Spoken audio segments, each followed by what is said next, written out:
আপনাদের সবাইকে আমন্ত্রণ জানাচ্ছি চ্যানেল 24 এর পর্যালোচনামূলক সাপ্তাহিক আয়োজন আনোয়ার সিমেন্ট মুক্তকণ্ঠ অনুষ্ঠানে। আপনাদের সাথে আছি আমি রাহাত মিনহাস। আমরা অনুষ্ঠানটি শুরু করার আগেই আপনাদের সবাইকে জানাতে চাই গত সপ্তাহের সবচেয়ে গুরুত্বপূর্ণ সংবাদ শিরোনামগুলো। ভাষান্তর চুক্তি শনিবার, রোহিঙ্গা প্রত্যাবাসনে গতির আশা বিশ্লেষকদের।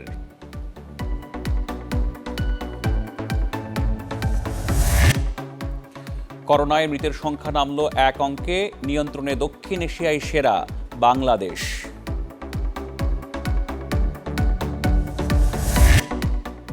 সার্চ কমিটি দিয়েই ইসি গঠনে অনড় সরকার, আন্দোলনে মুক্তি দেখছে বিএনপি।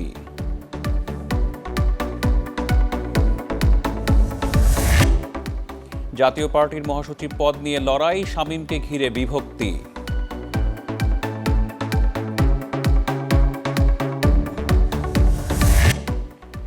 দেশের প্রথম টানেলের মূল কাজ সম্পন্ন, নির্ধারিত সময়ের আগেই চালুর আশা।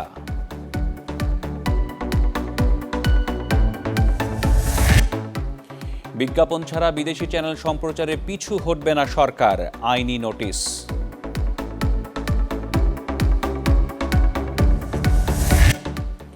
বাক স্বাধীনতার জন্য লড়াইয়ের স্বীকৃতি, ৮৬ বছর পর শান্তিতে সাংবাদিকদের নোবেল পুরস্কার।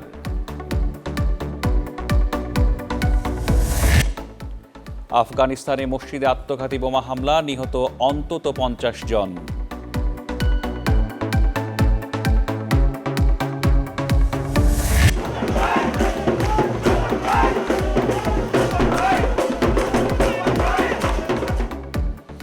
বিসিবির নির্বাচনে নাজমুল হাসান ও সমর্থিতদের জয়, হেরেছেন খালেদ মাসুদ।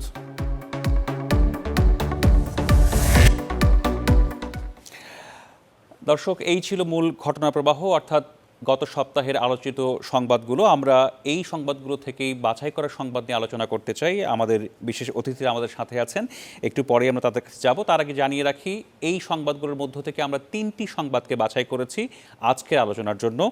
তার প্রথম সংবাদটি হচ্ছে রোহিঙ্গা ইস্যু নিয়ে, এবং আপনারা সবাই জানি যে আগামীকাল একটি চুক্তি হতে যাচ্ছে জাতিসংঘের সাথে বাংলাদেশের, এবং এই চুক্তির মূল কথা হচ্ছে যে ভাষান্তরে যে রোহিঙ্গারা রয়েছে তাদের দেখভাল করা, অর্থাৎ তাদের দায়িত্ব নেওয়া বিষয়ক একটি চুক্তি, যেটি আগামীকাল স্বাক্ষরিত হওয়ার কথা রয়েছে।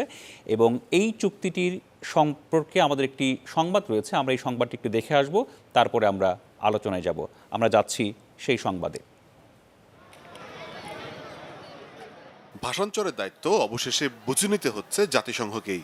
এ নিয়ে বহু তর্ক বিতর্কের শেষে সরকারের সাথে সংস্থাটি শনিবারই হচ্ছে চুক্তি। তবে দুপক্ষের এক সুতোয় মিলতে বেশ বেগ পেতে হয়েছে। প্রধানমন্ত্রীর সবশেষ সংবাদ সম্মেলনে যার কিছুটা প্রমাণ পাওয়া যায়। রিফিউজি থাকলে কিছু লোকের বোধহয় একটু লাভই হয়, সেটাকেই যতটা বেশি তারা দেখে ততটা হয়তো তাদের প্রত্যাবাসনের দিকে দেখে না। অবশেষে বহু কাঠখড় পরিয়ে তিক্ততার অভিজ্ঞতা পেরিয়ে ভাষান্তর কেন্দ্রিক জটিলতার অবসানকে স্বাগত জানাচ্ছেন আন্তর্জাতিক সম্পর্কের বিশ্লেষকরা। যে চুক্তিটি হতে যাচ্ছে এটা অত্যন্ত পজিটিভ এবং এটাকে অ্যাপ্রিশিয়েট করা উচিত, এবং আমার মনে হয় এতে দুই পক্ষই লাভবান হবে।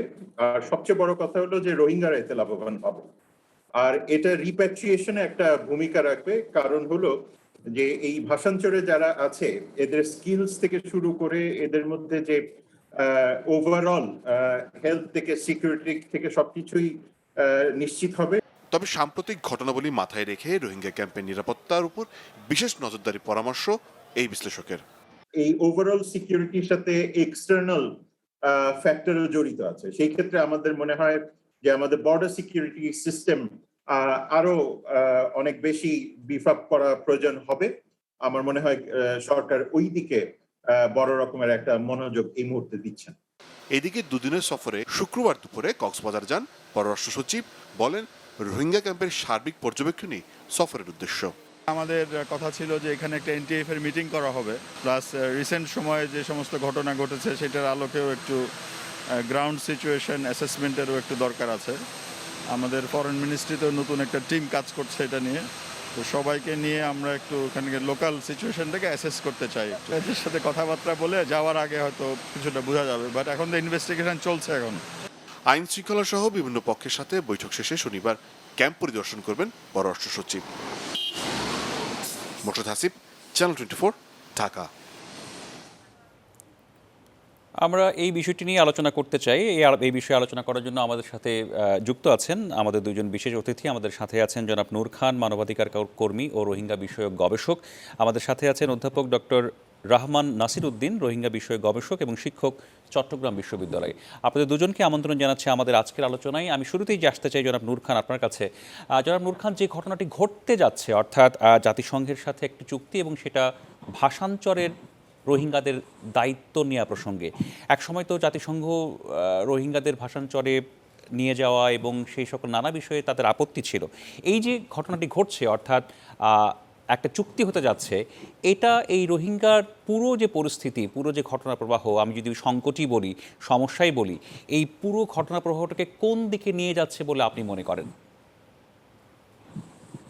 দেখেন, এটা তো ঠিক যে 11-12 লক্ষ মানুষকে অল্প জায়গার মধ্যে সীমাবদ্ধ রাখা এটা খুবই কঠিন একটা কাজ ছিল, এবং এ পর্যন্ত বাংলাদেশ সরকার এবং জনগণ যথেষ্ট মনোযোগী ছিল, এবং যার জন্য মানে অনেকটাই স্বস্তির মধ্যে কিন্তু আমরা সবাই ছিলাম। কিন্তু এটা তো দীর্ঘদিন এভাবে থাকা সম্ভব না, কারণ মানে কক্সবাজারের যে ক্যাম্পগুলো আছে সেই ক্যাম্পগুলোতে এত ঘনবসতি এবং সেখানে ফ্যাসিলিটিস যেইভাবে মানে থাকা দরকার সেটা তো আসলে সম্ভব না, একেবারে অসম্ভব একটি ব্যাপার। মানে গত 1.5-2 বছর ধরেই বাংলাদেশ সরকারের তরফ থেকে একটা উদ্যোগ ছিল যে ভাষান্তরে অবকাঠামো তৈরি করার পর সেখানে স্থানান্তর করা, এবং সেই ক্ষেত্রে নানামুখী বাধা বিপত্তি ছিল, এবং জাতিসংঘের তরফ থেকে একেবারে চূড়ান্ত অর্থে বাধা ছিল এটা বলার সুযোগ নেই। তারা বারবার যে জিনিসটা বলেছিল সেটা হচ্ছে যে ফিজিক্যালি যে তারা দেখতে চায় ওখানকার অবস্থাটা কতটা মানে রোহিঙ্গাদের জন্য, রিফিউজিদের জন্য কতটা নিরাপদ, কি ধরনের ফ্যাসিলিটি আছে, এবং মানে জলোচ্ছ্বাস এবং অন্যান্য বিষয়গুলি, নিরাপত্তার বিষয়গুলো তারা অ্যাসেসমেন্ট করে সিদ্ধান্ত দিবেন। এই জায়গাটিতেই আসলে দীর্ঘ সময় ক্ষেপণ করা হয়েছে। এখন যে জায়গাটিতে আজকে আমরা যেটা জানতে পারলাম যে আগামীকাল বাংলাদেশের সাথে জাতিসংঘে মেমোরেন্ডাম অফ আন্ডারস্ট্যান্ডিং স্বাক্ষর হতে যাচ্ছে।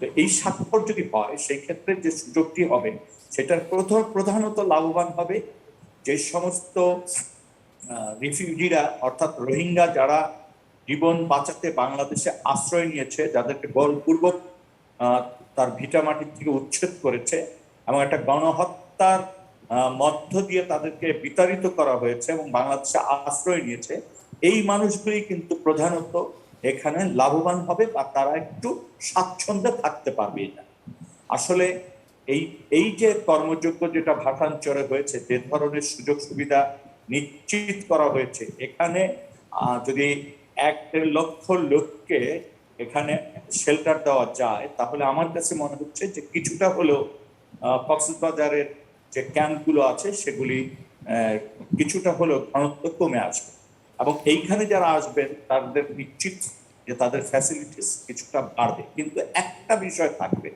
সেটা হচ্ছে যে তারা কক্সবাজার বা সীমান্তের কাছাকাছি থাকলে নিজের দেশের যে একটা আবহাওয়া তার ভিতর যে ফিরে যাওয়ার যে মানে আকাঙ্ক্ষা এবং যে আবহাওয়ার ভিতর সে থাকতো সেইটিতে এক ধরনের ছেদ পড়তে পারে।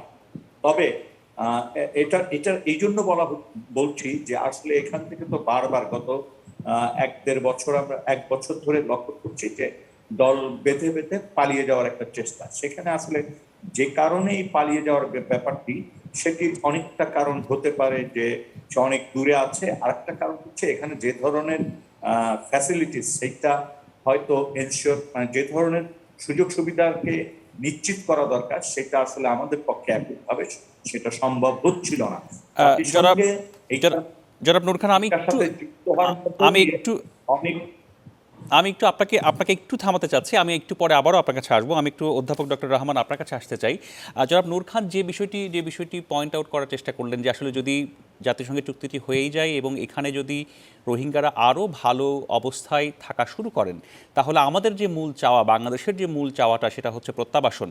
এই প্রত্যাবাসনের বিষয়টা কি সত্যি সাইড লাইনে চলে যাবে, নাকি যে চুক্তি আগামীকাল স্বাক্ষরিত হতে যাচ্ছে, আমরা সংবাদে একটু দেখেছি, অনেকেই বিশেষজ্ঞরা বলেছেন যে প্রত্যাবাসনের বিষয়টি নতুন করে সামনে আসতে পারে, আসলে কি ঘটতে যাচ্ছে? এতে কি তাদের স্থায়ীভাবে থেকে যাওয়ার সম্ভাবনা বাড়বে, নাকি প্রত্যাবাসনের নতুন সুযোগ হবে? আপনি কি মনে করছেন? ধন্যবাদ মিনহাজ। আমি যেটা বলবো এটা হচ্ছে মেমোরান্ডাম অফ আন্ডারস্ট্যান্ডিং। এটা কিন্তু খুব একটা এগ্রিমেন্ট বলতে আমরা যেটা বুঝাই সে ধরনের চুক্তি না, এটাকে সমঝোতা স্মারক। অর্থাৎ বাংলাদেশ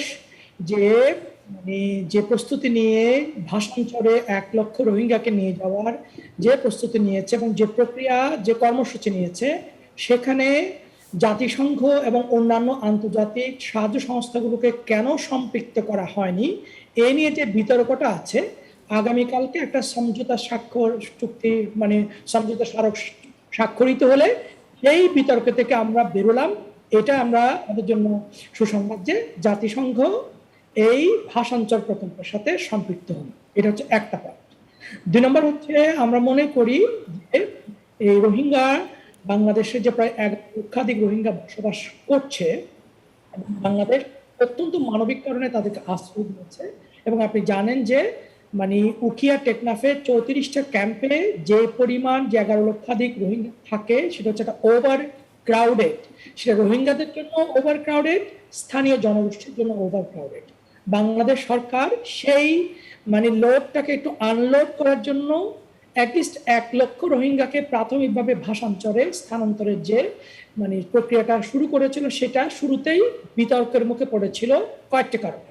একটা কারণ হচ্ছে এই ভাষান্তর আইল্যান্ডটি হচ্ছে আপনার প্রায় 20 বছর বয়স এবং এখানে এর আগে কোনো জনবসতি ছিল না। সুতরাং 20 বছরের মধ্যে একটা আইল্যান্ড বা একটা দ্বীপ জনগণের বাসযোগ্য কিনা তা নিয়ে এক ধরনের প্রশ্ন ছিল।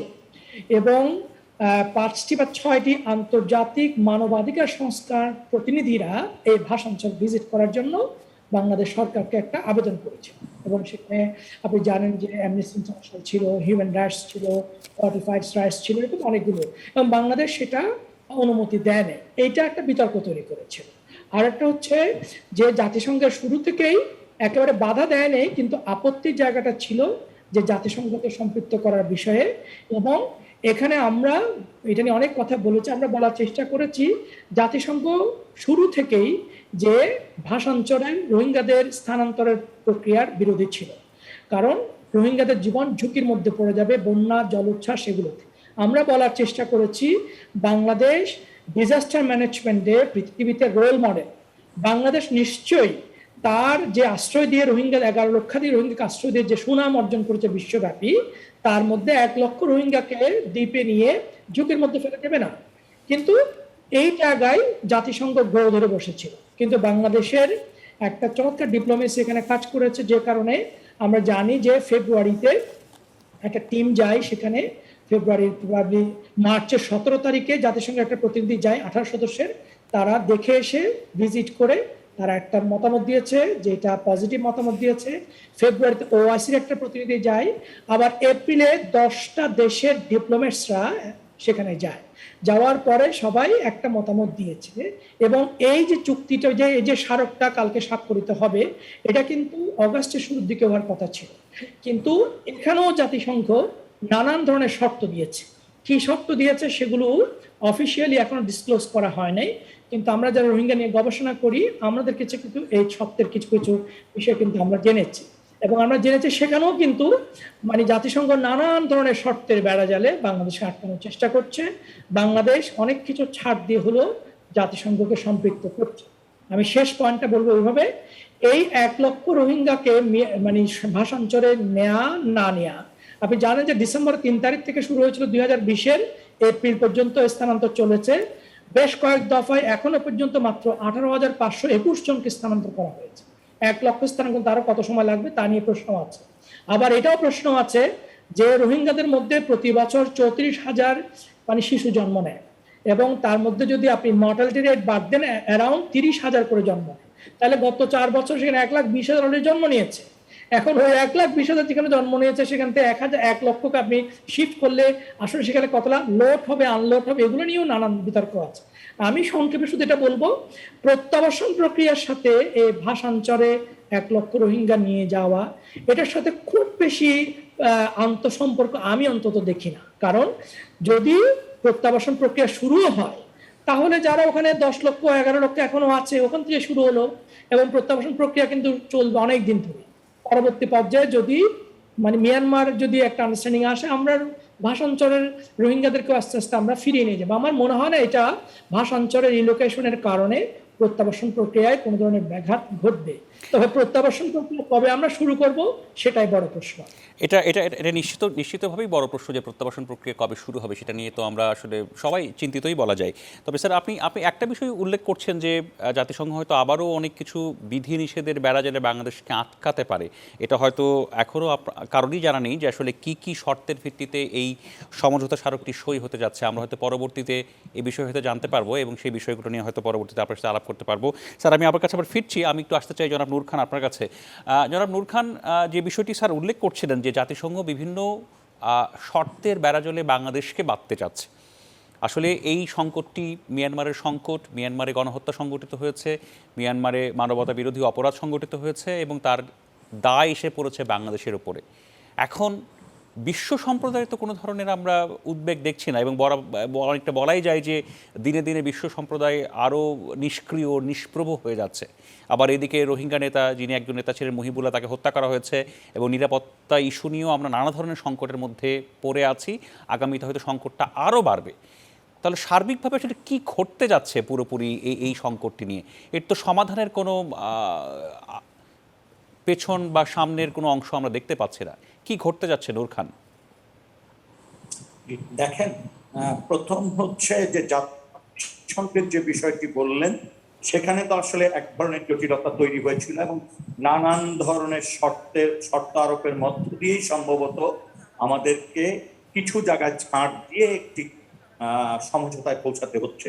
কারণটি হচ্ছে যে আমাদেরকে এইখানে এককভাবে রোহিঙ্গাদেরকে ম্যানেজ করা, রোহিঙ্গাদেরকে খাদ্য সরবরাহ থেকে শুরু করে সমস্ত বিষয়ে দেখভাল করা এককভাবে কিন্তু আসলে সম্ভব না, বা সম্ভব হলেও সেটা কিন্তু ঝুঁকিমুক্ত থাকছে না। জাতিসংঘকে যুক্ত করতে পারলে যে জিনিসটা সুবিধা হবে সেটা হচ্ছে এই জায়গাটিতে অনেকগুলো ব্যবস্থাপনার উন্নয়ন করা সম্ভব হবে এবং সারা পৃথিবীর মানুষ খুব সহজে এই বিষয়গুলো সম্পর্কে জানতে পারবে এবং এখানে স্বচ্ছতাটা অনেক ক্ষেত্রেই নিশ্চিত করা সম্ভব হবে। দ্বিতীয় হচ্ছে এই জায়গার সমাধানের যে বিষয়টি, সমাধান তো একটি, সমাধান হচ্ছে তাদের প্রত্যাবর্তন করা, অর্থাৎ তারা তাদের নিজ ভূমিতে ফেরত যাবে। এখন প্রশ্ন হচ্ছে সেই ফেরত যাওয়াটা কিভাবে সম্ভব?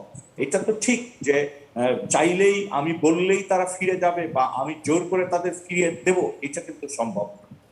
তারা একটা গণহত্যার মধ্য দিয়ে আসছে এবং তাদেরকে একেবারে নিচ্ছিন্ন করে দেওয়ার চেষ্টা করেছিল। আমরা মানবিকতার জায়গায় বাংলাদেশ মানবিকতার সর্বোচ্চ প্রদর্শন করেছে এবং এদেরকে আশ্রয় দিয়েছে। এখন যে জিনিসটা দরকার সেটা হচ্ছে আন্তর্জাতিক সমস্ত সম্প্রদায়ের অংশগ্রহণের মধ্য দিয়ে তাদেরকে এই রোহিঙ্গাদের পাশে দাঁড়াতে হবে এবং যাতে একটা সুষ্ঠু প্রক্রিয়ার মধ্য দিয়ে, সম্মানজনক প্রক্রিয়ার মধ্য দিয়ে, একটি স্বচ্ছতার মধ্য দিয়ে যাতে রোহিঙ্গারা যাতে তাদের অধিকার নিয়ে নিজ ভূমিতে ফেরত যেতে পারে এবং তাদের ভিতর যাতে সিকিউরিটির অভাব না থাকে, তারা যেন স্বাধীনভাবে তার দেশে অবস্থান করতে পারে অন্যান্য জাতি গোষ্ঠীর মতো একই মর্যাদা নিয়ে। বিষয়টা এখানে, আর এখানে এই বিষয়ে কাজ করা শুধুমাত্র বাংলাদেশের পক্ষে সম্ভব না, আন্তর্জাতিক সমস্ত মহলের এবং বিশ্ববাসীর এখানে দায়িত্ব রয়েছে।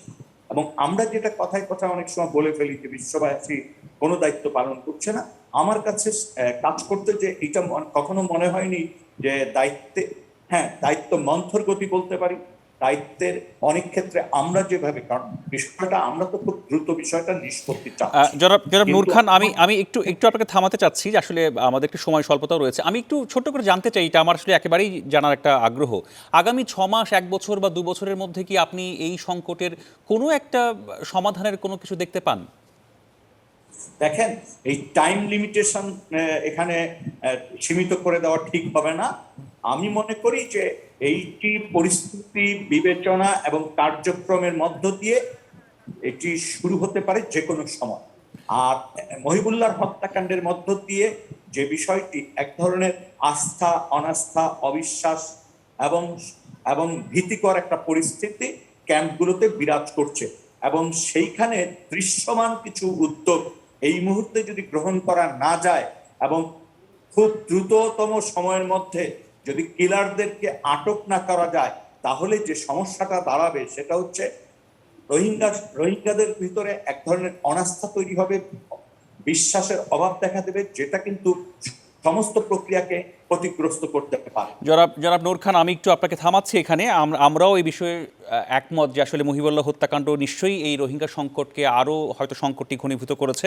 আপনাকে ধন্যবাদ জানাচ্ছি। আমি একটু ফিরতে চাই অধ্যাপক ডক্টর রহমান আপনার কাছে।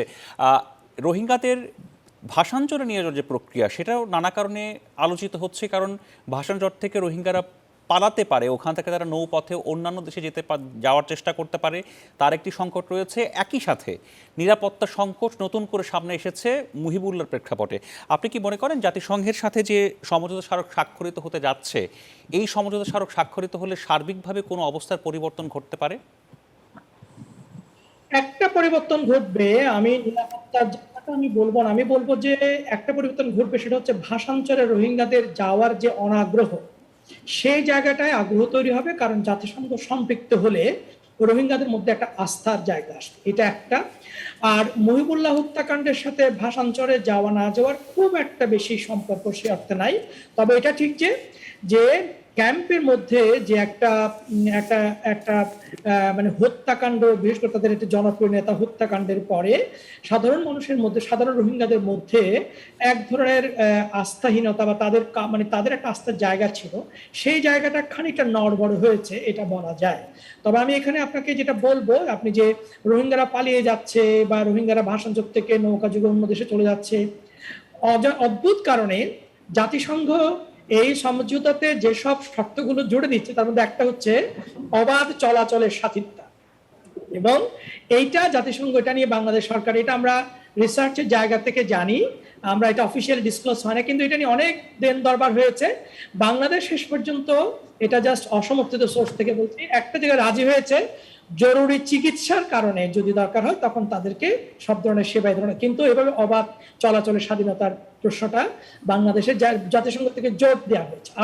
আরো কয়েকটা বিষয় আমি বলি ফাঁকে, সেটা হচ্ছে যেমন তাদের শিক্ষা ব্যবস্থা করতে হবে এবং তাদের কারিকুলাম হবে মিয়ানমারের যে কারিকুলাম, যাতে তারা কখনো যদি ফিরে যায়, এটা নিয়ে কথা হয়েছে। তারপর হচ্ছে তাদের যে কর্মসংস্থান, তাদেরকে একটা মানে ভোকেশনাল ট্রেনিং এর মতো একটা কিছু ব্যবস্থা করতে হবে, যাতে তারা দক্ষ, মানে যাদের বলছে যে ক্যাপাসিটি বিল্ডিং, এগুলো হচ্ছে মানে শব্দগুলো এরকম যে দক্ষতা বৃদ্ধির জন্য রোহিঙ্গাদের একটা মানে ব্যবস্থা করতে হবে, এবং বেসামরিক প্রশাসনের মাধ্যমে ভাষান্তরের ব্যবস্থাপনা বেসামরিক প্রশাসনকে হস্তান্তর করতে হবে, এরকম অনেকগুলো শর্ত কিন্তু এখানে দিয়েছে। আমার যে পয়েন্ট সেটা হচ্ছে যে ভাষান্তরের সাথে মানে জাতিসংঘের সম্পৃক্ততা আমরা ইতিবাচক ভাবে দেখছি, কিন্তু বাংলাদেশ, মনে রাখতে হবে, বাংলাদেশ কিন্তু এই যে ভাষান্তর তৈরি করেছে, পুরো ভাষান্তর তৈরি যে 3,500 থেকে 4,000 কোটি টাকা খরচ হয়েছে, এই পুরো টাকাটাই বাংলাদেশ কিন্তু এই যে দেশের জনগণের ট্যাক্সের টাকা থেকে তৈরি করেছে, এটা মনে রাখতে হবে। আর একটা বিষয় সেটা হচ্ছে যে আপনি বলার সময় বলছিলেন যে বাংলাদেশের মানে যদি জাতিসংঘকে সম্পৃক্ত করা হয় তাহলে ব্যবস্থাপনার একটা ব্যাপার আছে। এখানে মনে রাখতে হবে যে জাতিসংঘ সম্পৃক্ত হয়নি সত্য, কিন্তু 22টি এনজিওদের একটা কোয়ালিশন জাতিসংঘ ওখানে কিন্তু ভাষান্তরে কাজ করে, এবং অফিসিয়ালি বাংলাদেশে 34টা যে টেম্পোরারি রিফিউজি ক্যাম্প বলছি, ভাষান্তর সহ এটা 35টা। আমি শেষ কথাটা বলবো এভাবে যে আমাদের সবকিছুর আসলে মানে এই পুরো রোহিঙ্গা সমস্যার সমাধান হচ্ছে রোহিঙ্গাদেরকে তার নিজ দেশে ফেরত পাঠানো, এবং ফেরত পাঠানোর কাজ কিন্তু বাংলাদেশের একার না। যেখানে মিস্টার নূর খান যে কথাটা বলেছেন ওর সাথে আমি ইকো করব, আন্তর্জাতিক সম্প্রদায় কিছুই করছে না, এই কথাটা যেমন সত্য, আবার কার্যকর এবং এফেক্টিভ খুব একটা বেশি যে কিছু করছে সেটাও কিন্তু সত্য নয়।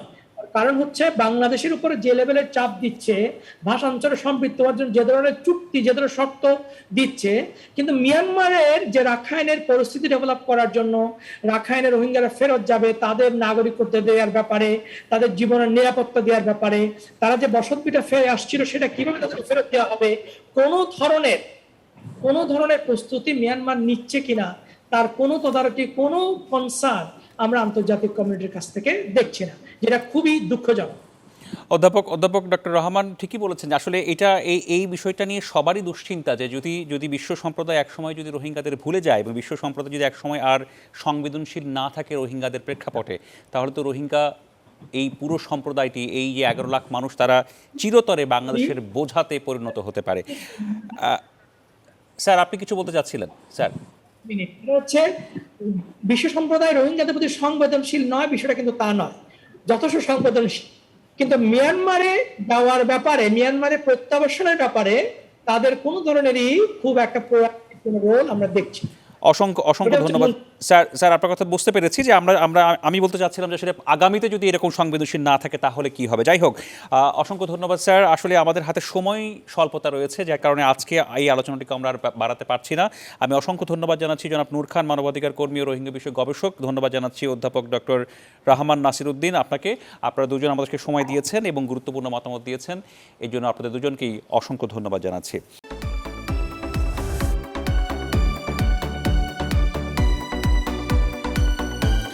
দর্শক, আবার আমন্ত্রণ জানাচ্ছি চ্যানেল 24-এর সংবাদ পর্যালোচনামূলক সাপ্তাহিক অনুষ্ঠান মুক্তকণ্ঠে।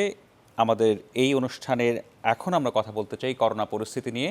আমাদের সাথে একজন বিশেষজ্ঞও থাকবেন, তিনি আমাদের সাথে আলোচনা করবেন, তার গুরুত্বপূর্ণ মতামত আমরা জানবো। তার আগে জানিয়ে রাখি, করোনা পরিস্থিতি নিয়ে আমরা সুখবরই পাচ্ছি। আজকেও খুব কম সংক্রমণ শনাক্ত হয়েছে বাংলাদেশে, এবং একই সাথে জাপানের একটি পত্রিকা, জাপানের একটি সংবাদপত্র, তারা একটি সূচক প্রকাশ করেছে। সেই সূচকে বলা হচ্ছে যে এর মধ্যে 121টি দেশের মধ্যে বাংলাদেশের অবস্থান 26তম। এতে বোঝাই যাচ্ছে যে আসলে বাংলাদেশ করোনার সংক্রমণ প্রতিরোধে খুব ভালো যে কাজ করছে, তারই একটি বিষয় উঠে এসেছে। আমরা এই সংক্রান্ত একটি প্রতিবেদন দেখে নিই, তারপরে আমরা মূল আলোচনায় ফিরব। আমরা প্রতিবেদনটিতে যাচ্ছি। করোনা মহামারীর ধাক্কা কাটিয়ে দক্ষিণ এশিয়ায় ঘুরে দাঁড়ানোর শীর্ষে উঠে এসেছে বাংলাদেশ। জাপানের ইংরেজি দৈনিক নিকির কোভিড-19 রিকভারি সূচকে মিলেছে এ তথ্য। এতে 48 ধাপ উন্নতি করে 121টি দেশ ও অঞ্চলের মধ্যে বাংলাদেশের অবস্থান 26তম। স্বাস্থ্য অধিদপ্তরের হিসাবও বলছে দেশে এখন নিম্নমুখী করোনা সংক্রমণ। প্রায় 7 মাস পর গেল 21 সেপ্টেম্বর দেশে শনাক্ত হার নামে 5-এর নিচে। 2 সপ্তাহ ধরে চলছে এ অবস্থা। গত 7 দিনের পরিস্থিতি পর্যবেক্ষণ করে স্বাস্থ্য অধিদপ্তর বলছে 54টি জেলায় শনাক্তের হার 4.99% ভেতর। এর মধ্যে রাঙামাটিতে সর্বোচ্চ 4.87%, সর্বনিম্ন কুমিল্লাতে 0.92%। তবে ঢাকা, রাজশাহী সহ 9টি জেলায় করোনা সংক্রমণ হার এখনও 5 থেকে 9.99%-এর মধ্যে, যা করোনা সংক্রমণের মধ্যম ঝুঁকিতে রয়েছে। সামগ্রিকভাবে সংক্রমণের হারটি কমে এসছে, এতে কোনো সন্দেহ নেই। কোনো জেলায় আমরা দেখেছি যে সেখানে সংক্রমণের হারটি একটু বেশি। এর অনেকগুলো কারণ হতে পারে। একটি হচ্ছে সেখানে সংক্রমিত রোগীর সংখ্যাই বেশি, স্বাস্থ্যবিধি মেনে চলবার ব্যাপারে তাদের এক ধরনের অবহেলা থাকতে পারে। অন্যদিকে রিস্ক কমিউনিকেশনের জায়গাটিতে যোগাযোগের যে ক্ষেত্রটি প্রস্তুত হবার কথা ছিল সেটি হয়তো যথাযথভাবে হয়নি, মানুষকে হয়তো আমরা বোঝাতে পারিনি। তার পাশাপাশি কিন্তু পরীক্ষা কম হচ্ছে, এটিও একটি বিষয় হতে পারে। কারণ আমরা যদি অনেক বেশি সংখ্যায় পরীক্ষা করি তখন এই শতকরা হারটি কিন্তু যে জেলাগুলোতে দেখছেন আপনারা যে এখন অনেক বাড়তি, এটা কিন্তু কমে আসবে। স্বাস্থ্য অধিদপ্তর বলছে 6 অক্টোবর পর্যন্ত দেশের মোট জনসংখ্যার 21% করোনা টিকার প্রথম ডোজ পেয়েছেন, আর দ্বিতীয় ডোজ পেয়েছেন 10%। এপিআই এর টিকার যে কেন্দ্রগুলো আছে সবগুলো কেন্দ্র ইউনিয়ন পর্যায়ে আমরা যদি ব্যবহার করি, আমরা একদিনে প্রায় 1.5 কোটি টিকা দেওয়ার সক্ষমতা রাখি। সো এটা হলো রেজিস্ট্রেশনের উপর নির্ভর করবে, এটা হবে টিকা প্রাপ্তির উপর নির্ভর করবে। রেজিস্ট্রেশন করে নিলেই আমরা অগ্রাধিকার ভিত্তিতে টিকা দিতে পারবো, এবং আমরা এখন চাই যে মানুষ ব্যাপক হারে রেজিস্ট্রেশন করুক। অনেকে অপেক্ষা করতে হচ্ছে, সেই অপেক্ষার সময় এখন কমে যাবে। আশাকেন প্রিন্স, চ্যানেল 24, ঢাকা। আমরা এখন এই বিষয়ে আলোচনা করতে চাই। আমাদের সাথে আছেন জনস্বাস্থ্য বিশেষজ্ঞ ডক্টর আবু জামিল ফয়সাল। আপনাকে আমন্ত্রণ জানাচ্ছি আমাদের এই আয়োজনে। শুরুতেই জানতে চাই, আজকের যে সংক্রমণের হার সেটি 2.77%। বলাই যায় যে আসলে বেশ সন্তোষজনক একটি সংখ্যা, কিন্তু তারপরও কি আমরা আসলে সন্তোষজনক ভেবে আমরা কি আসলে বিভিন্ন জায়গায় ছাড় দিতে পারি কি না, নাকি আমাদের আসলে আগামীতে অন্য ধরনের কোনো পরিস্থিতি আমাদের জন্য অপেক্ষা করছে? আপনার কথা এবং যে আমরা প্রতিবেদনটা দেখলাম, এতে করে কিন্তু আমরা স্বস্তিতে যাচ্ছি, কিন্তু আপ্লুত হওয়ার কোনোই কারণ নাই। কেননা আমাদের মানে সংক্রমণ কিন্তু চলছে। ওই যে রাঙ্গামাটিতে 0.92%, মানে ওইখানেও কিন্তু সংক্রমণ একজনের থেকে আরেকজনে হচ্ছে। এখন এমনও তো ডিস্ট্রিক্ট দেখালো, 17টা ডিস্ট্রিক্ট যেখানে নাকি 9%, 10% আছে। তো এটার থেকে আমাদেরকে বুঝতে হবে যে আমরা কিন্তু সংক্রমণ পরিপূর্ণভাবে দমন করি নাই, দমন করা সম্ভব হয় নাই, এবং এটা দমন করা সম্ভবপর হবে না যতক্ষণ পর্যন্ত আমরা সেই মানুষকে, আমাদের জনগণকে টিকার আওতায় না নিয়ে আসতে পারি। 1 ডোজ টিকা 21% হয়েছে, 2 ডোজ টিকা 10% হয়েছে। এখনো আমাদেরকে এই টিকা দিতে হবে প্রায় 80% লোককে 2 ডোজ করে। তার মানে কি, আমাদেরকে একটা বড় ধরনের সমস্যার সামনে আমরা সামনাসামনি হচ্ছি, আমাদের সামনে আছে, যেটা নাকি আমাদেরকে খুবই সুচিন্তিতভাবে, পরিকল্পিতভাবে এটাকে অতিক্রম করতে হবে। আমাদের সেইখানে টিকা দেওয়ার মধ্যেও আমাদেরকে বুঝতে হবে যে সবাইকে একসঙ্গে টিকা আমরা হয়তো বা দিতে পারবো না। আমাদের কিছু প্রায়োরিটি জনসংখ্যা আছে, তাদেরকে টিকা দিতে হবে, যেমন বয়স্কদের, যেমন গর্ভবতী মহিলাদের, যেমন যারা নাকি ডিসেবল তাদেরকে। তো দেখেন এইখানে আমাদেরকে এই যে জাপানের এই পত্রিকা যে বলছে আমরা 26-তে আসছি, এটা সত্যি আমাদের জন্য খুবই একটা সুখকর খবর। আমাদের এই এত মানে চড়াই উতরাইয়ের মধ্যে আমরা যখন নাকি সংক্রমণ খুবই উপরের দিকে ছিল, 28-29 পর্যন্ত উঠে গেছিল, এবং তখন আমরা যে মানে কথা বলতেছি, আমরা মানুষকে বোঝানোর চেষ্টা করতেছি, এতে করে কিন্তু অনেক জায়গায়, ছোট ছোট জায়গাতে কাজ হয়েছে, অনেক কাজ হয়েছে। আমরা সামগ্রিকভাবে সারা দেশে একরকম কাজ হয় নাই, এটা আমাদেরকে অবশ্যই স্বীকার করতে হবে। কোনো কোনো জায়গায় খুব ভালো কাজ হয়েছে, স্থানীয় জনপ্রশাসন, স্থানীয় জনপ্রতিনিধি, স্কুলের টিচার, তারপরে আমাদের মাঠকর্মীরা, সবাই মিলে কোনো কোনো জায়গায় খুবই খুবই ভালো কাজ করছে, যার ফল হিসাবে আজকে আমরা এটা দেখতে পাচ্ছি। আমাদের এখন যেখানে নাকি সংক্রমণ বেশি আছে, 8-9% আছে, সেই সব জায়গাতে আমাদেরকে কিন্তু এখন খুবই জোর দিতে হবে। দুই ধারায় আমাদেরকে জোর দিতে হবে। প্রথম ধারাটাই হলো যে স্বাস্থ্যবিধি মানতেই হবে, স্বাস্থ্যবিধি মানাটা এটাকে অব্যাহত রাখতে হবে। মাস্ক পরতে হবে, হাত ধুইতে হবে, হাত ধোয়াটা আমরা যখনই কোনো কিছু ধরবো তারপরে হাত ধোয়া বা স্যানিটাইজ করা, এটা আমাদেরকে মানে অব্যাহত রাখতে হবে। দ্বিতীয় ধারা, জনাব আবু জামিল ফয়সাল, আপনাকে একটি বিষয় একটু জানতে চাই। আপনি টিকাকরণের কথা বললেন যে যেটার উপরে আমাদের আসলে গুরুত্ব দেওয়ার সবচেয়ে জরুরি বিষয়, সেটা হয়তো গুরুত্ব আসবেও। আমরা জানি আমাদের পাইপলাইন অনেক টিকা আছে, সেই টিকা আসলে হয়তো আমরা টিকাকরণ প্রক্রিয়াটিতে আরও তড়িৎ আমাদের সিদ্ধান্ত আসতে পারে।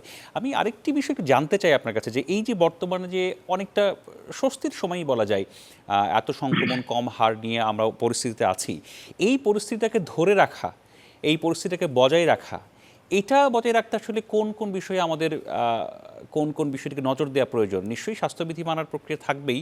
আপনি বিশেষ করে কোনো প্রক্রিয়ার কথা বলবেন কি না? স্কুল কলেজ খুলে গেছে, বিশ্ববিদ্যালয়ে ক্লাস শুরু হবে কয়েকদিন পর।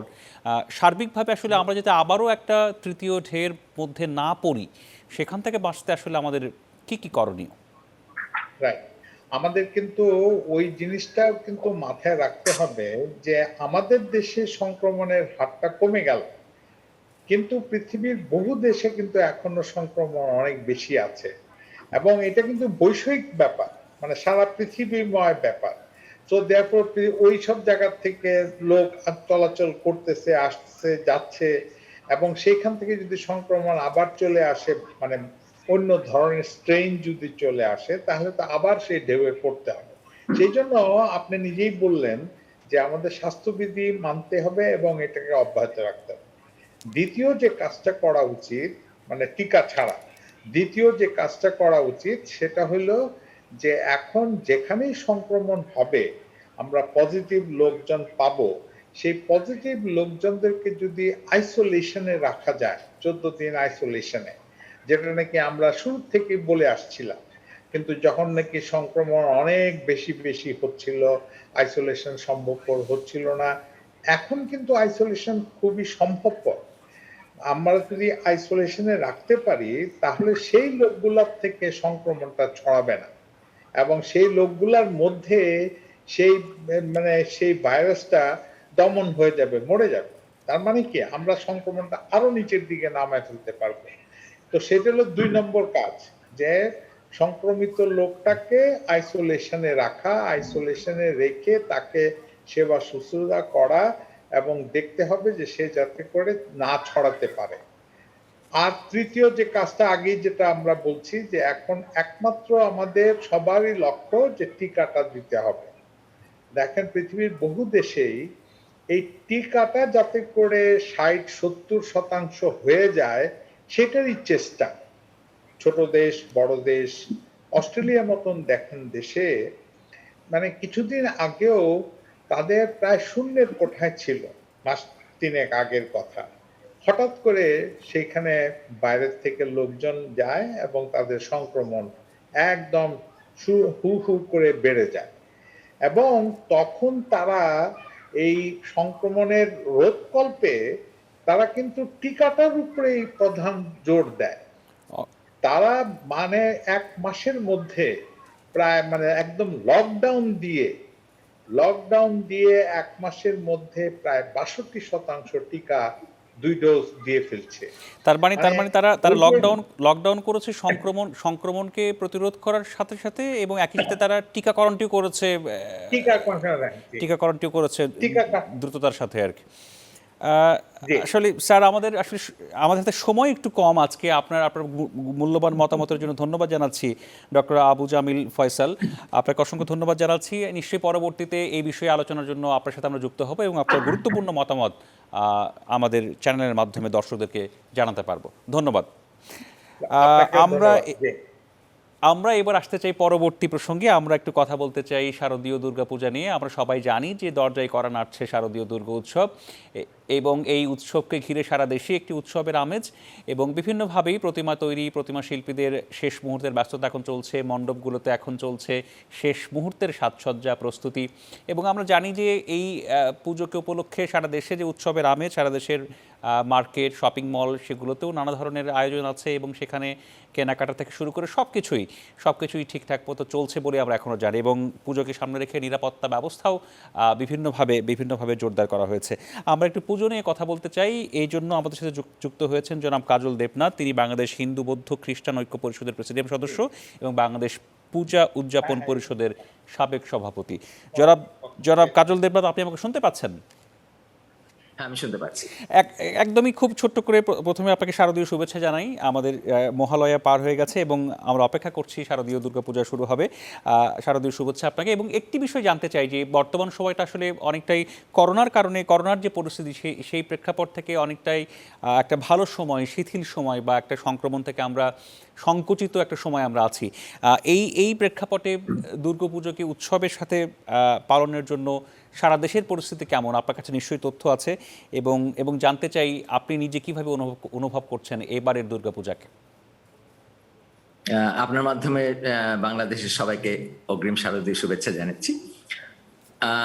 এইমাত্র ফয়সাল সাহেব যে কথাগুলো বললেন এবং যেখান থেকে আপনি আমার এখানে চলে আসেন, আমি যে কথাটি বলতে চাই যে আমরা এই স্বাস্থ্যবিধি মানার ব্যাপারটিতে আমাদের যেখানে উৎসব যেটাই হোক না কেন, আমরা এটির ব্যাপারে ভীষণ সচেতন এবং সমস্ত জায়গায় আমরা বলেছি এইটা প্রায়োরিটি। ডেফিনেটলি দুর্গাপুজো আমরা যেটা বলি শারদীয় দুর্গোৎসব, কিন্তু গতবারও শারদীয় দুর্গোৎসব ছিল না, আমরা বলেছিলাম দুর্গাপুজো। এবারও কিন্তু আমরা বলছি দুর্গাপুজো অর্থাৎ উৎসবটাকে আমরা বাদ দেব। এবার সারা বাংলাদেশে 31,118টি দুর্গাপুজো মণ্ডপ হচ্ছে। গতবার ছিল 30,213টি, অর্থাৎ 1,905টি পুজো বেশি হচ্ছে সারা বাংলাদেশে। আর ঢাকা শহরে 238টি পুজো হবে, 4টি বেশি হচ্ছে। এই পূজার সংখ্যা বাড়ছে, এটিতে আমি পরে আসি, ওই জায়গাটি পরে আসবো। কিন্তু করোনার ব্যাপারে এবং স্বাস্থ্যবিধির ব্যাপারে, আইন শৃঙ্খলার ব্যাপারে যে কথাটি বলবো, যে আমরা মূলত যে কাজটি করতে চাইছি সেটা হচ্ছে যে মূল কথাটি স্বাস্থ্যবিধি এবং no mask no entry, sanitization প্রত্যেকটা জায়গায় থাকবে।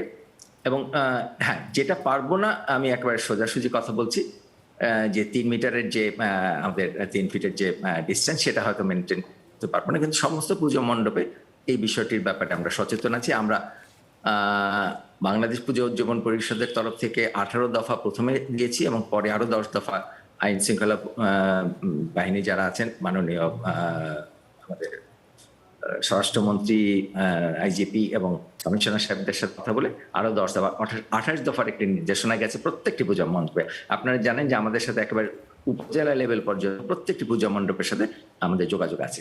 ঠিক সেইভাবে আমরা মহানগর যে সিটি কমিটি, সেখান থেকেও 22 দফার একটি নির্দেশনা দেওয়া আছে। সুতরাং উৎসবটি থাকবে না, আমাদের পুজোটি থাকবে। এবং পুজোর সাথে যেমন উৎসবের ব্যাপারে আমি বলি যে আরতি থাকবে, মায়ের আরতি হবে, আরতি প্রতিযোগিতা থাকবে না। সাংস্কৃতিক অনুষ্ঠানের মধ্যে কীর্তন হবে, মায়ের ভক্তিমূলক গান হবে নিজেদের মতো মার কাছে, কিন্তু সাংস্কৃতিক অনুষ্ঠানটি থাকবে না। মহাপ্রসাদটি আমরা এবার রাখবো, গতবার মহাপ্রসাদটি বাদ দিয়েছিলাম। বিজয়া শোভাযাত্রা আপনি জানেন সারা বাংলাদেশে আমরা মিছিল করে শোভাযাত্রা করে মাকে বিসর্জন দিতে চাই, সেটি বাদ থাকবে। যত ধরনের উৎসব, মেলা থাকবে না, অর্থাৎ যেসব যেসব ব্যাপারে লোক সমাগম হতে পারে সেই সবগুলোকে আমরা, তারপরে ফেসবুকের মাধ্যমে অঞ্জলি, আমরা আপনাদের মাধ্যমে, আপনারা গতবার আপনারাও সাহায্য করেছেন আমাদের, যে আমরা চাইবো যে অঞ্জলিগুলো যদি আপনারা মিডিয়ার মাধ্যমে যে আমরা করতে পারি, তাহলে পরে সম্প্রচার করতে পারি সরাসরি, তাহলে অনেক হয়তো বাসায় বসে অঞ্জলি দেবেন। এই সার্বিক বিষয়গুলোকে আমরা এমন জনাব কাজল দেবনাথ, দুটো বিষয় আমি একটু আপনার কাছে জানতেই চাই। একটি হচ্ছে যে উৎসবের কথা আপনারা বলছেন যে আমরা এবারও উৎসবের কথা বলছি না, এবং পুলিশের তরফ থেকে নির্দেশনা দেওয়া হয়েছে যে মেলা বসবে না, অর্থাৎ প্রত্যেকটি পুজো মণ্ডপকে ঘিরে যে মেলার ব্যাপার থাকে সেটা এবার ঘটছে না। কিন্তু সেটা কি আসলে করা সম্ভব কি না? এটা এত মানুষের একটা দেশ, এই দেশে ছোটোখাটো ব্যবসায়ীরা থাকেন, তারা বিভিন্নভাবে ব্যবসা করতে চান, তাদেরকে আসলে আটকানোর কোনো সুযোগ আছে কিনা, নাম্বার 1। আর দ্বিতীয়ত আমি জানতে চাই যে আসলে প্রতিমা বিসর্জনের সময় যে আয়োজনটির কথা আপনারা বলছেন যে আপনারা করবেন না, যে মিছিলটি হবে না, এটা কি গতবারও কি পরিপূর্ণভাবে পালন করা গিয়েছিল? আর আপনি কি পরিপূর্ণভাবে বলতে পারেন যে এবারও আসলে এটি হচ্ছে না, নাকি শেষ মুহূর্তে হয়েই যায়? না, একেবারে আমি প্রথমে মেলার কথাটি বলি। মেলা গতবার হয়নি। এখন ছোটখাটো যে ছোট্ট একটি পসরা নিয়ে এসে কেউ কিছু ছোটখাটো বিক্রি করলো, মেলার সাথে তো মুড়ি মুড়কিও থাকে, সেসব টুকটাক থাকে। কিন্তু মেলা বলতে যে বিষয়টি বলছে, মেলা বলতে আমরা সেটা গতবারও হয়নি, এটা কোনো পূজা মণ্ডপের আশেপাশে আমরা এটা করতে দেব না। এবং সেই জন্য আমাদের বন্ধুদের কষ্ট হবে, তারা সারা বছর অপেক্ষা করে মেলাতে তারা কিছু সামগ্রী কেনা বেচার জন্য, সেইটুকুন কষ্ট তাদের এইবারও মেনে নিতে হবে। আর বিজয়া শোভাযাত্রাটি গতবার আমার জানা মতে কোনোখানেই কোনো বিজয় সারা দেশের একটি জায়গায় বিজয়া শোভাযাত্রা হয়নি। প্রত্যেকে ইন্ডিভিজুয়ালি যার মতো, কারণ রামকৃষ্ণ মিশনের তারা পুষ্করণীতে দিচ্ছে, আমরা হয়তো যার মতো করে ইন্ডিভিজুয়ালি যে প্রতিমার বিসর্জন। হ্যাঁ, আমরা প্রতিমা বিসর্জনের জায়গাটিকে, যেমন ওয়াইজঘাট, ঢাকার কথা বললে ওয়াইজঘাট, চিটাগংয়ে যে আমাদের এটা থাকবে কক্সবাজার, এইখানে একটা ব্যাপার হচ্ছে যে চিটাগং কক্সবাজারেও আমরা চেষ্টা করছি, কিন্তু চিটাগং কক্সবাজারে যে ব্যাপারটি ঘটে এবং চিটাগং সমুদ্র হইতে, সেই জায়গায় একটু উৎসবের আমেজটা হয়তো চলে আসতে পারে। তবে আমরা চেষ্টা করছি সেটিকেও নিয়ন্ত্রণে রাখবার জন্য, কিন্তু শোভাযাত্রাটি হবে না। এটি অসংখ্য ধন্যবাদ জনাব কাজল দেবনাথ। আসলে আমাদের সময়ও আজকে শেষ হয়ে গেছে। আমরা চাইলে হয়তো আলোচনা করতে পারতাম আপনার সাথে।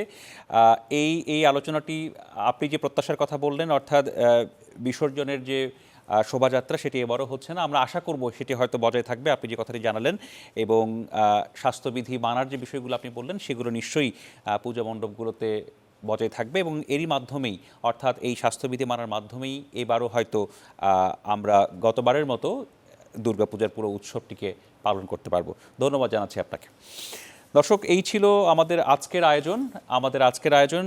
চ্যানেল 24-এর এই আয়োজন সাপ্তাহিক সংবাদ পর্যালোচনামূলক অনুষ্ঠান, আনোয়ার সিমেন্ট মুক্তকণ্ঠ অনুষ্ঠান। আপনারা ছিলেন এতক্ষণ, আপনাদের সবাইকে ধন্যবাদ জানাচ্ছি। নিশ্চয়ই আগামীতে আবারও দেখা হবে। শুভরাত্রি।